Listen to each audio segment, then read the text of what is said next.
ജീവിതത്തിൽ നമ്മെ ഉറക്കം കെടുത്തുന്ന പരീക്ഷണങ്ങൾ തുടർച്ചയായി സംഭവിക്കാറില്ലേ? അള്ളാഹു എന്നെ മറന്നുപോയോ എന്ന് വരെ നമ്മൾ ചിന്തിച്ചു പോയിട്ടുണ്ടാകും. ആഊദുബില്ല. എങ്കിൽ സത്യം നേരെ തിരിച്ചാണ്.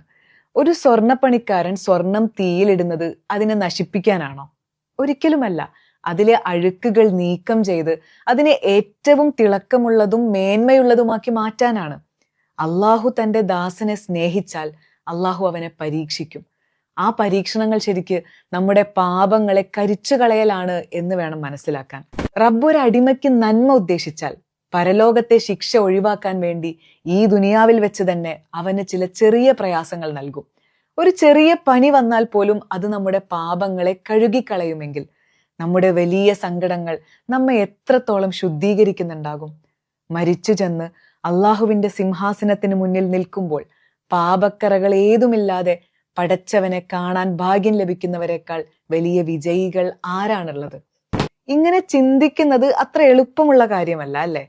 പരീക്ഷണങ്ങൾക്കിടയിലും ഹൃദയത്തിൽ സമാധാനം അനുഭവിക്കണമെങ്കിൽ അള്ളാഹുവിനെ സ്നേഹിക്കാൻ കഴിയണം.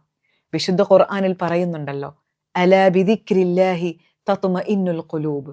അറിയുക, ദൈവസ്മരണയാൽ മാത്രമാകുന്നു ഹൃദയങ്ങൾ ശാന്തിയടയുന്നത്. നൈമിഷികമായ ഈ വേദനകൾ നമുക്ക് നൽകുന്നത് ശാശ്വതമായ സ്വർഗമാണ് എങ്കിൽ പരാതികൾ ഏതുമില്ലാതെ റബ്ബിനോട് നമുക്ക് പറഞ്ഞുകൂടെ, അൽഹംദുലില്ലാ അലാ കുല്ലി ഹാൽ. ഏതവസരത്തിലും അള്ളാഹുവേ നിനക്കാകുന്നു സർവസ്തുതിയും.